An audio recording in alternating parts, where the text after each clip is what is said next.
Bienvenue à tous dans cette petite capsule de présentation des diètes de forêt. Donc, je suis Marie et j'ai la joie d'être votre hôte tant pour les diètes que pour ce moment de présentation dans cet espace virtuel que nous ouvrons ensemble maintenant. La diète de forêt, laissez-moi regarder. La diète de forêt est une retraite spirituelle dans la forêt d'un type assez particulier est relativement rare, je pense, me semble-t-il, puisqu'il s'agit d'une retraite en immersion totale dans la forêt pendant 7 jours et 6 nuits, plutôt 6 nuits et 5 jours pleins, plus une demi-journée d'arrivée, une demi-journée de départ, euh, ce qui fait 7 jours en tout. Cette retraite est inspirée de plusieurs traditions, elle est au croisement de plusieurs traditions. La première étant la tradition des diètes de plantes amazoniennes, où ce sont des retraites sur une assez longue durée, plusieurs semaines, une semaine, plusieurs semaines, un mois, 2 mois, durant lesquelles,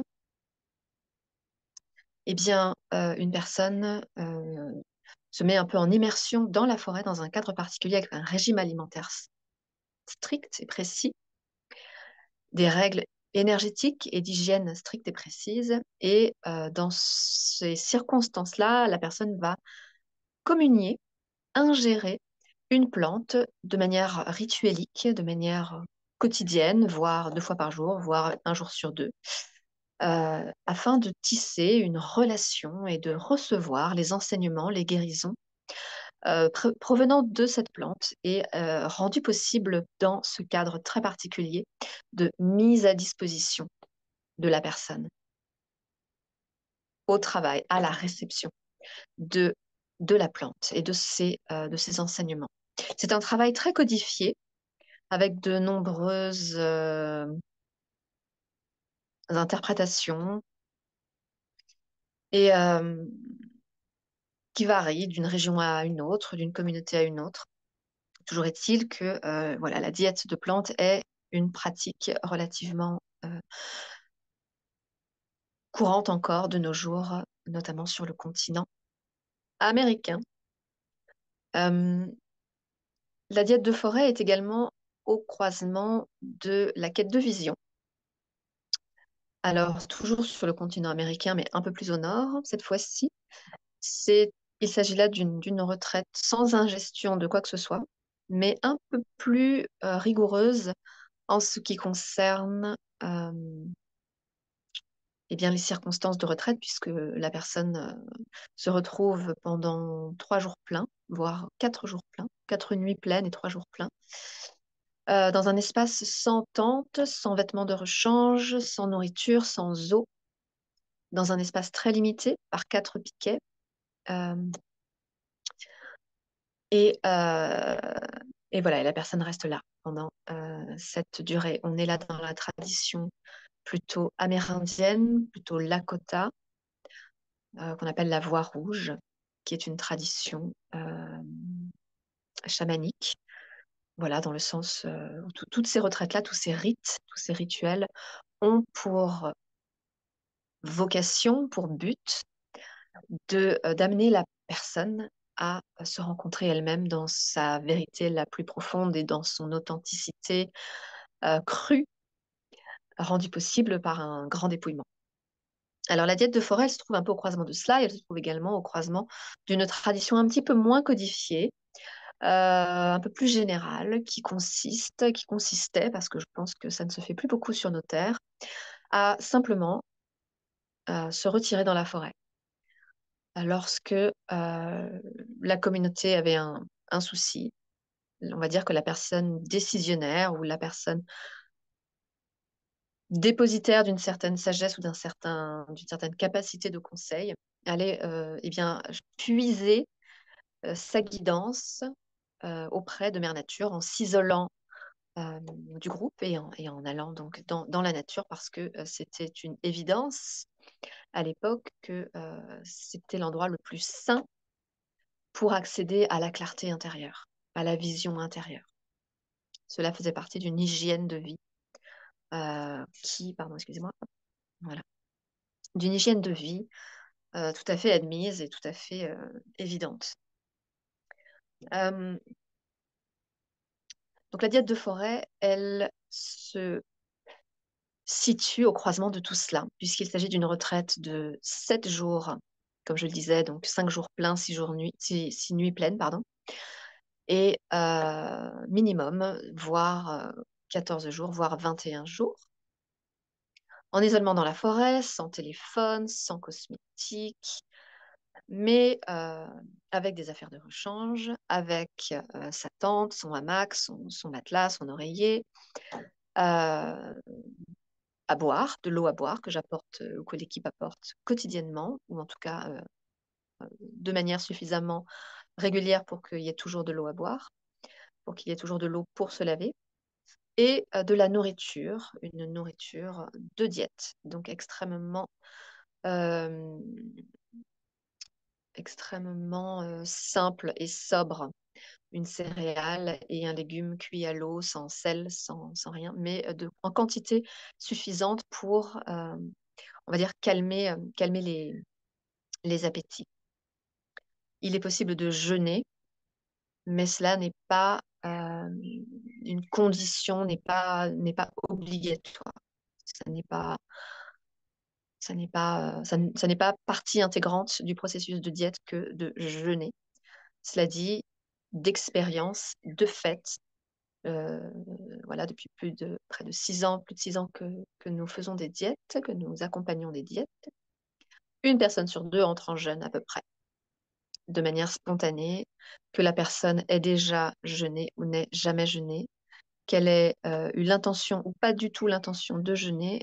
On est à l'écoute du processus qui se met en place dans cette retraite et ça arrive très régulièrement que la nourriture devienne totalement superflue pour certains, là où pour d'autres, elle va être nécessaire afin de maintenir une certaine consistance ou un certain ancrage. Ça dépend vraiment des processus de chacun.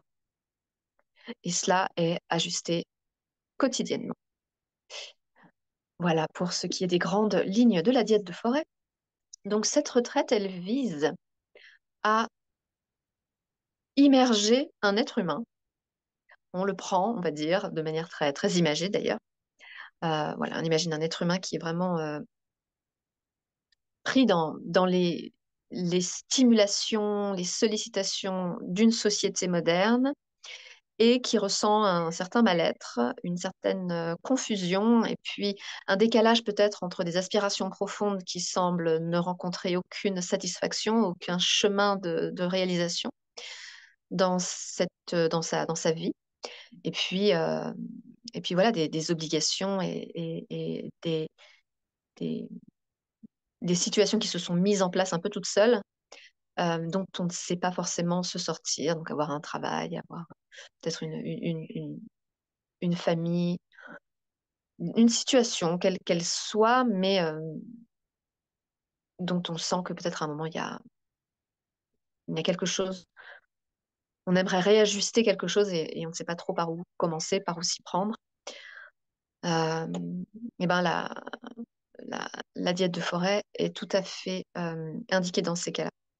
Donc l'idée, c'est de, comme le faisaient nos ancêtres, de venir se retirer dans l'espace le plus sain qui soit, et bien pour venir non pas soi-même faire le point, mais laisser le point se faire, laisser la clarté se faire, parce que le, le cadre, les circonstances de la forêt, le cadre de la forêt, être dans la forêt, n'est absolument pas anodin. Ça n'est pas juste un décor dans lequel on vient se détendre pour ensuite soi-même faire le point avec tout ce qu'on a et tout ce qu'on est. Ça n'est pas ça. C'est beaucoup plus, beaucoup plus puissant que cela, puisqu'il s'agit en fait de revenir avec, d'entrer dans la forêt en acceptant une forme de mise à nu intérieure et de venir s'offrir à une intelligence extrêmement puissante, capable de lire l'intégralité de l'information que nous sommes sur tous les plans et de une intelligence capable de procéder au nettoyage qui est bienvenu sur le moment et à l'émergence d'informations qui sont harmonieuses et structurantes pour la personne, pour lui permettre de réajuster ce qui est réajustable en maintenant, en conservant, en respectant la santé mentale ou l'équilibre, l'intégrité énergétique de la personne. Donc il y a une stratégie extrêmement subtile qui se met en place parce qu'il ne s'agit pas de déstructurer la personne, il ne s'agit pas de se faire violence, il ne s'agit pas de tout mettre à la poubelle. Il s'agit d'accepter pleinement là où on en est, de venir s'offrir à une intelligence extrêmement bienveillante et puissante qui va réagencer, comme je viens de le dire, tant sur un plan de nettoyage que sur un plan de guidance intérieure, de clarté intérieure, de compréhension, mais aussi de libération et de guérison de certains schémas, de certains événements du passé. Cette intelligence va venir faire cela en maintenant et en maîtrisant ou en tout cas en tenant compte, parce qu'elle sait, cette intelligence, elle voit tout, elle sait, elle est vraiment, enfin voilà, je ne sais pas si vous en avez fait déjà l'expérience, mais cette intelligence sait ce que la personne est capable de gérer et sait ce qu'il lui faut traverser pour pouvoir peut-être dépasser un blocage. Et, euh,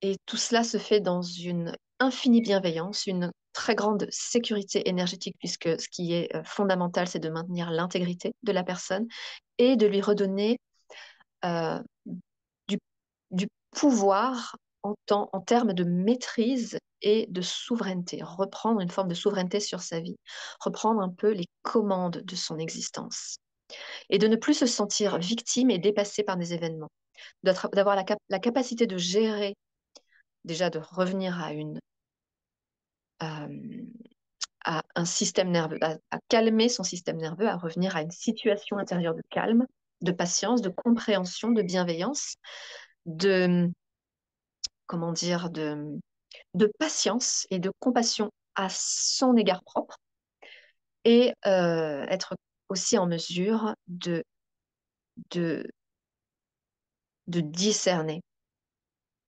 ce qui n'est plus bienfaisant pour nous et de pouvoir accueillir l'information de ce qui serait mieux, davantage bienfaisant pour nous, davantage aligné avec les aspirations de notre être profond, de notre âme, et d'accueillir la guidance en foi, avec la foi, que la vie va mettre sur notre chemin, l'information juste, l'opportunité juste, la rencontre juste, l'information juste, et que nous aurons toute la capacité de pouvoir la voir et la considérer et l'intégrer et déployer l'action juste pour réajuster notre trajectoire dans l'existence.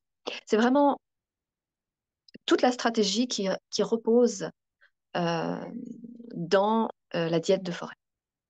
C'est vraiment une collaboration qui vise à redonner à chaque être humain qui vient faire cette expérience davantage de clarté, davantage de compréhension, davantage de maîtrise, davantage de sérénité, de calme et d'outils pour réguler son système nerveux. C'est quand même fondamental pour revenir à la clarté mentale, à revenir à, comment dire, à mettre son cerveau dans l'état qui permet de capter les bonnes informations, celles qui vont être aidantes, celles qui vont venir d'un espace bienveillant et aligné aux aspirations profondes. Encore une fois, on est vraiment axé sur amener chaque personne à pouvoir progressivement, à son rythme, venir se réaligner sur la réalisation des aspirations profondes de son âme, de son être profond, afin de contribuer tous ensemble. Imaginez tous les êtres humains qui sont à la place juste à laquelle l'aspiration profonde de leur âme les a amenés. Imaginez, en tout cas moi j'imagine que c'est un petit peu comme cela que on crée le paradis sur Terre. Lorsque les humains euh, ne sont plus dans la souffrance d'être à côté de leur place, mais ont réajusté, ont compris, ont redressé certaines choses à l'intérieur d'eux-mêmes et sont pleinement dans l'expression et la manifestation de ce que leur âme, ce que leur cœur vibre, et que chaque jour est un jour d'enthousiasme et de joie de pouvoir euh, vivre une expérience qui est vraiment profondément nourrissante et qui en plus fait du bien à d'autres. Parce que c'est ma croyance, mais je crois que quand on suit les aspirations de son âme, l'âme n'est pas égoïste et ne peut pas avoir d'ambition, d'intention qui puisse nuire de quelque façon que ce soit à une autre personne ou au vivant de manière générale. Donc, se réaligner sur les aspirations de son âme, c'est se remettre au service du vivant, de fait, et c'est contribuer à construire et à l'émergence d'un monde meilleur, un monde nouveau sur des fondations beaucoup plus harmonieuses, beaucoup plus lumineuses et beaucoup plus respectueuses de l'être humain dans ce qu'il a originellement, dans ce qu'il est originellement. C'est accéder à sa créativité, aux idées, aux innovations qui sont sourcées dans cet espace de l'âme, donc nécessairement alignées euh, au vivant, au respect du vivant. C'est quand même fondamental. La diète de forêt se met au service de cette vision et de cette croyance en l'âme humaine, dans l'être humain, dans le corps humain et dans l'expérience personnelle qui est la mienne, de l'incroyable soutien que l'être humain peut trouver, trouve, dont il bénéficie nécessairement dans la nature. La forêt, la nature est extrêmement habitée d'une certaine façon, non pas par les esprits de la nature, mais par la présence, par l'intelligence, par l'ordre, l'ordre, c'est-à-dire l'agencement harmonieux euh, qui soutient le vivant, qui permet l'expression du vivant dans sa diversité de façon harmonieuse. Cette présence-là, cet ordre-là est extrêmement présent dans la forêt, il est puissant et il est intentionnel. C'est-à-dire qu'il a l'intention, il est conscient. Cette présence est conscience et elle soutient tout ce qui est aligné à cette fréquence de vouloir soutenir le vivant, rétablir l'ordre, l'ordre harmonieux de l'expression du vivant. Donc, en venant se retirer dans la forêt, eh bien, on prend un bain dans ces fréquences-là.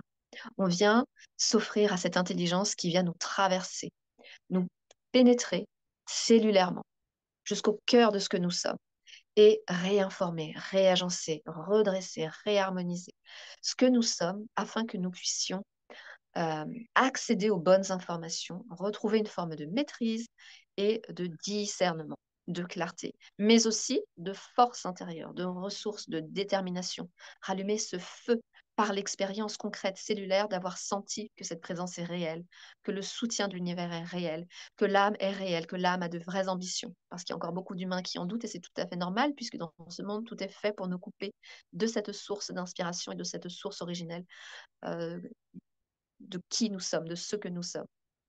Donc voilà, il y a tout cela dans l'expérience de la diète de forêt, euh, de manière générale. Ensuite, de manière plus pratique, plus concrète, il y a certains principes qui rendent possible cette expérience. J'en ai déjà évoqué quelques-uns avec le fait eh bien, d'entrer dans la forêt sans téléphone portable, euh, sans outils informatiques, électroniques, euh, d'entrer dans la forêt, notamment après avoir fait une prédiète de quelques jours, durant laquelle on retire le plus possible le sel, le sucre, les aliments industriels, les aliments frits, la viande. On essaye déjà pendant les jours qui précèdent la retraite de venir s'aligner sur une alimentation qui soit saine. Ça n'est pas aussi strict que pour une diète de plantes, mais c'est en tout cas une invitation à voir où on en est par rapport à ça. Et c'est tout à fait OK.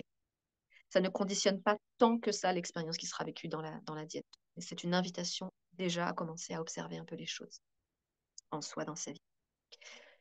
Donc, l'alimentation, comme je le disais également, est très particulière pendant la retraite. Qu'il y ait jeune, qu'il n'y ait pas jeune, cela n'est pas, n'est pas décisif, n'est pas important. Euh, Pas de produits cosmétiques.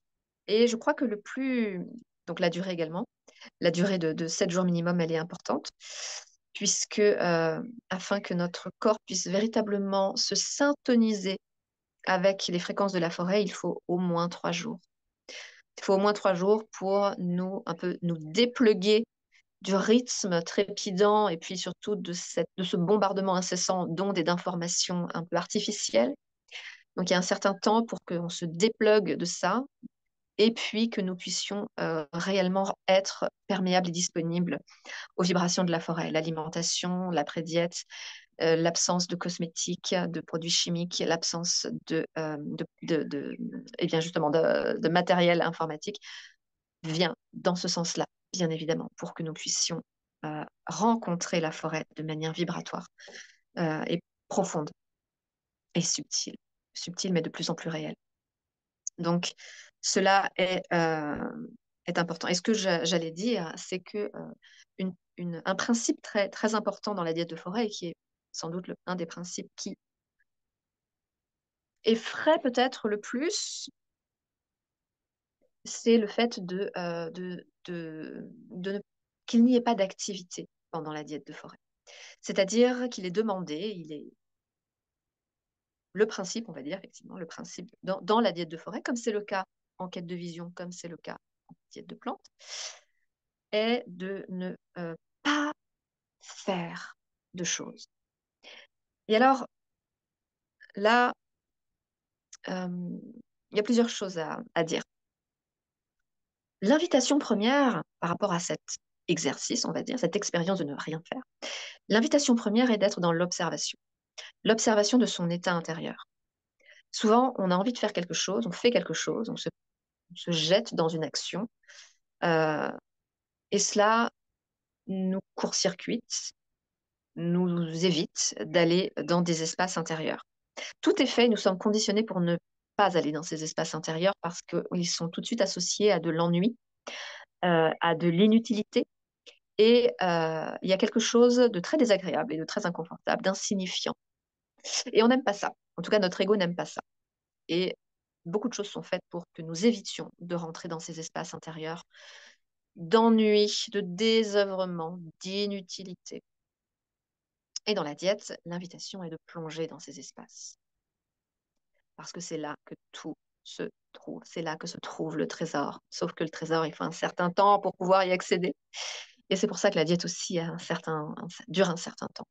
Non seulement il y a l'acclimatation aux vibrations de la forêt, mais il y a également cette espèce de chemin qui se fraye pour accéder à l'intérieur. Et alors, ça n'est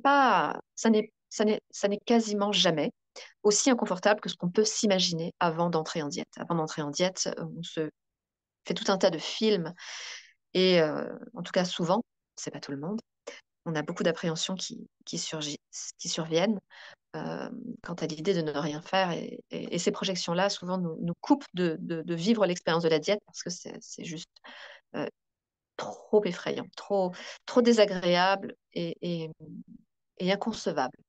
C'est même, voilà, ça a cette fréquence d'être inconcevable de rester à 7 jours à ne rien faire dans la forêt. Voilà. Donc, heureusement, c'est pas pour tout le monde. Il y en a qui, au contraire, sont attirés par cette expérience et c'est tant mieux. Mais c'est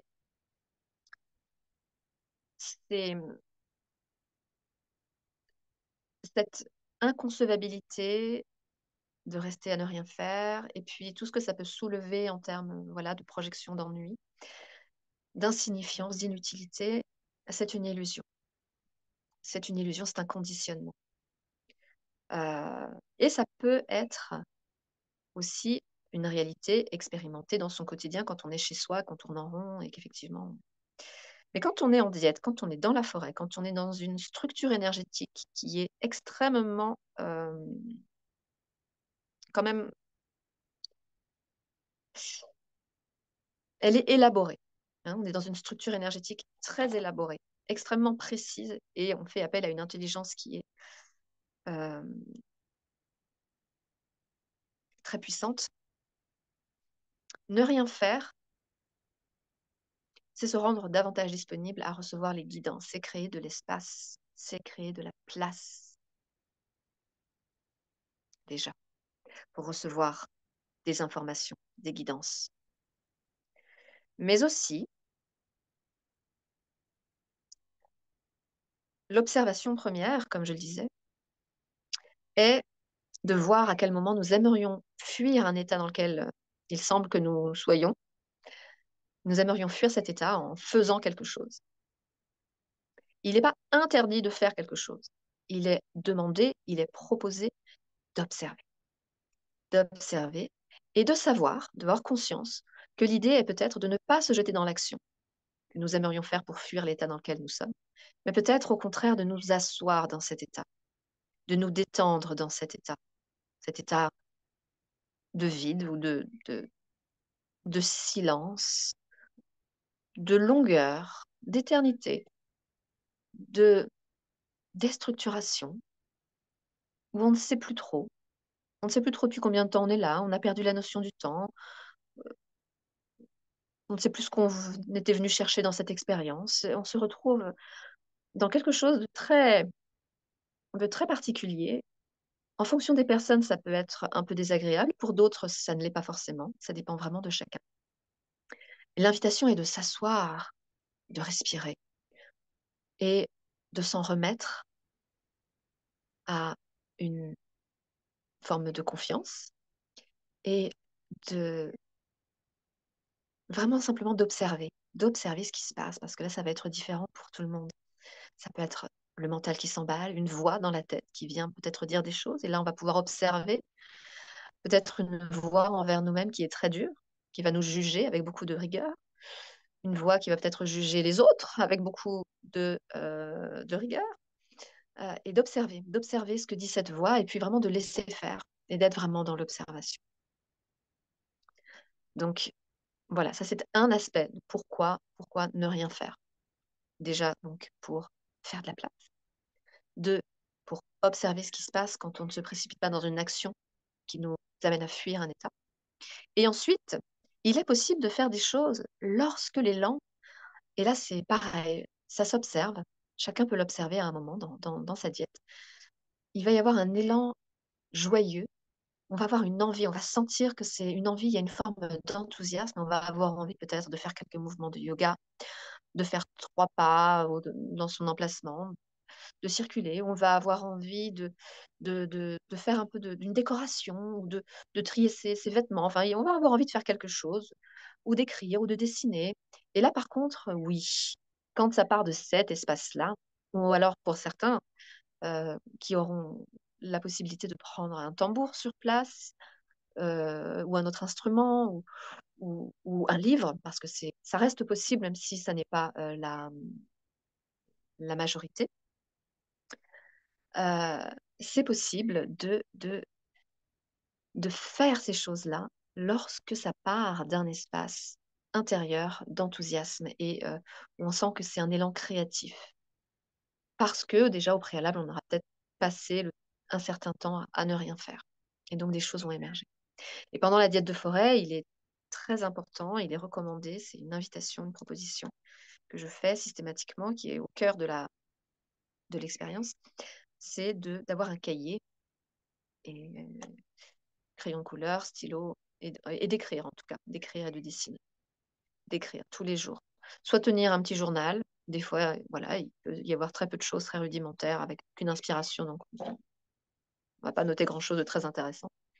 Mais à d'autres moments, il peut y avoir des vraies prises de conscience en profondeur. On peut avoir d'un seul coup l'élan d'écrire une lettre à son père, à son grand-père, voilà, et Et ça, c'est important pour moi de souligner que ça fait vraiment partie du processus de pouvoir garder ce cahier sous la main, d'écrire, de consigner un maximum de choses et d'avoir à l'esprit que ce cahier est un peu magique, dans la mesure où il garde la trace de l'expérience, des états intérieurs, mais aussi de l'esprit de la forêt, de l'esprit de la diète. Et qu'une fois qu'on est sorti de la diète, ce cahier-là, peut-être on ne le touchera jamais. Peut-être à un moment, on aura envie de le rouvrir euh, et que ce sera possible et voir ce qui se passe à ce moment-là. Donc, donc voilà pour les grandes lignes de, les grandes lignes de l'expérience de la diète. Je réfléchis, est-ce qu'il y a d'autres principes fondamentaux que ceux que j'ai énoncés? Je pense avoir fait quand même le tour des principes fondamentaux qui permettent à la diète de forêt d'être l'expérience qu'elle se propose d'être. Ensuite, il pourrait y avoir encore énormément à dire sur les différents types de processus qui se mettent en place, que ce soit l'observation de son mental, la remontée d'événements, de souvenirs, des remontées émotionnelles. Euh, Ce qui est relativement général quand même, c'est un grand état de fatigue qui arrive pendant la diète, qui est tout à fait normal, qui peut surprendre, parce qu'on a rarement l'occasion de se retrouver dans un état de fatigue tel, mais il est, il est important cet état, là encore, parce que lorsqu'on entre en diète de forêt, on se rend donc disponible à un certain travail, et le corps, dans son intelligence, qui est totalement en connexion avec l'intelligence de la forêt, l'intelligence du vivant, le corps va venir profiter de cet espace que nous lui offrons pour faire un travail sur tous les plans multidimensionnels de l'être que nous sommes. Et du coup, l'énergie est beaucoup moins présente en surface pour que nous puissions être actifs. Et donc, ça va nous perturber et nous surprendre de réaliser que notre énergie physique est extrêmement basse parce que ça va travailler en profondeur, en grande, grande, grande profondeur. Et c'est normal, on est là pour ça. Donc, on va peut-être passer des jours dans son hamac à avoir beaucoup de mal à se lever parce que rien que de faire 3 pas pour aller jusqu'à son jerrycan pour se passer un peu d'eau sur le visage, ça va être le bout du monde, et littéralement le bout du monde. Et c'est normal. C'est normal parce que là, le corps, il en profite pour aller en profondeur, pour aller soigner toutes les mémoires incorporées dans les cellules, tout le nettoyage qui peut être fait, qui n'a peut-être jamais été fait. Donc, il va faire le maximum de ce qu'il peut faire et de ce qui est juste, encore une fois, en respectant l'intégrité de la personne. En allant, bien sûr, au maximum de ce qui est possible de faire, mais en respectant l'intégrité de la personne, parce que ça, c'est une structure énergétique de la diète qui est fondamentale, qui est de respecter l'intégrité de la personne, mais non pas au niveau de l'ego, mais au niveau de son intégrité multidimensionnelle. Donc, ça implique la possibilité quand même de faire un bon travail. Voilà. Voilà pour, euh, pour déjà une présentation dans les grandes lignes de ce qu'est la diète de forêt. Et voilà. Et si vous avez des questions, vous pouvez tout à fait me les poser. Je reste disponible pour répondre. Attendez, je réfléchis parce que j'ai peut-être pas tout dit. Euh, il y a une visite quotidienne tous les jours. Possibilité évidemment aussi de ne pas recevoir de visite, moyennant un petit système de code où on met un petit tissu de couleur à l'entrée de son emplacement qui signifie qu'aujourd'hui on n'a pas envie on n'a pas envie d'avoir de visite. C'est assez rare, mais ça arrive. C'est tout à fait entendable. Pour les femmes qui ont leur lune, la diète de forêt, c'est parfait. C'est vraiment un moment de communion avec la terre-mère qui est ultra précieux, ultra puissant. Donc ça, c'est pareil, c'est vraiment bienvenu. Le travail sur le féminin en diète de forêt est extrêmement puissant. Il y a vraiment j'allais dire un égrégore. J'aime pas trop ce terme-là, mais il y a une trame, voilà, de travail sur le féminin qui se fait. La diète de forêt accueille, en tout cas la forêt, accueille grandement les femmes qui ont des problématiques féminines, que ce soit de l'endométriose ou des problèmes de conception. Euh, Toutes les problématiques féminines sont vraiment euh, particulièrement chéries dans la diète de forêt auprès de la terre-mère et de cette intelligence du vivant qui vient réparer cette intégrité égratignée et sacrément égratignée. Euh, de manière plus générale, j'aimerais juste toucher deux petits mots de conclusion, on va dire, sur ce que j'appelle la stratégie organique, qui pour moi est une vision globale euh, de ce que l'humanité traverse actuellement. Euh, et cette stratégie organique vise à remettre vraiment l'intelligence du vivant, l'ordre naturel des choses, naturel, spontané, harmonieux des choses, sourcées dans les fréquences les plus élevées. Euh, cette, euh, cette stratégie organique, euh, elle est bien sûr présente et quelque part, elle a été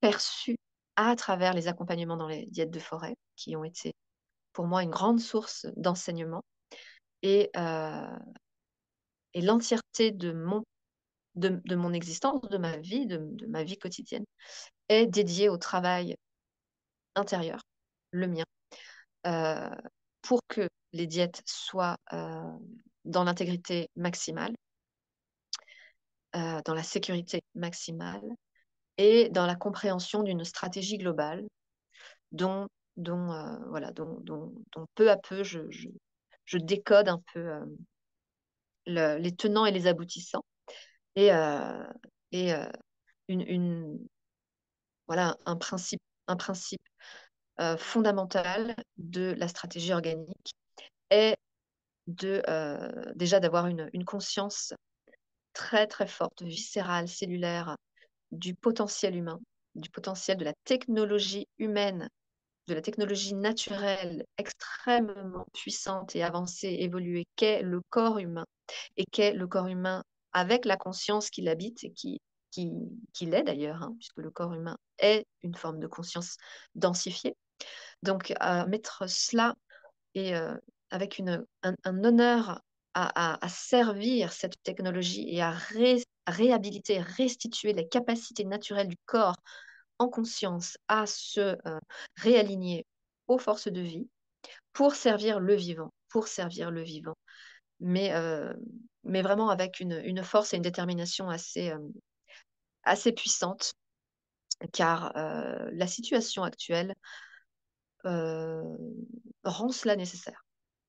Rend cela nécessaire. Donc, voilà, qu'il s'agisse de, voilà, on va dire de stratégies gouvernementales ou provenant d'ici et là dans la 3D ou même du plan astral ou d'autres endroits, de stratégies qui visent à altérer le corps humain par de la technologie artificielle, qu'il s'agisse de conditionnement de discours qui visent à amenuiser et rendre fragile et insignifiant le corps humain, l'être humain par rapport à la machine, par exemple, qu'il s'agisse voilà, de systèmes qui visent à servir, mais surtout à détruire les forêts, détruire les écosystèmes, détruire le vivant, nier le vivant, euh, comme s'il ne s'agissait que d'une réaction en chaîne biologique, alors que ça n'est absolument pas ça. Il y a une intelligence et cette intelligence dépasse absolument tout ce que les lectures horizontales, horizontalisantes et 3D en disent. Donc, il est temps, et en tout cas dans cette perspective-là, les diètes de forêt viennent soutenir la stratégie organique dont je ne suis pas la seule à être un agent. Euh, et, euh, et cela se fait au service du vivant dans l'intégrité la plus élevée du respect de ce que nous sommes naturellement, naturellement. Non pas en l'état, parce qu'il y a quelque chose à rétablir. Il y a une réhabilitation à faire dans les structures de l'être humain. Euh, et il y a un espace intérieur à connecter afin de pouvoir le laisser nous éclairer, nous montrer le chemin, nous diriger de l'intérieur. Chacun, nous avons cette lumière, cette force, cette intelligence à l'intérieur de nous, mais il s'agit de remettre la machine en ordre pour que nous puissions avoir la bonne lecture, la clarté de la vision juste et claire, pour avancer dans une direction qui soit totalement harmonieuse, respectueuse d'un ordre général, collectif, du vivant entier sur cette planète et dans l'univers. Donc voilà, voilà un petit peu le cadre également, le cadre un peu plus élargi dans lequel les diètes de forêt s'inscrivent.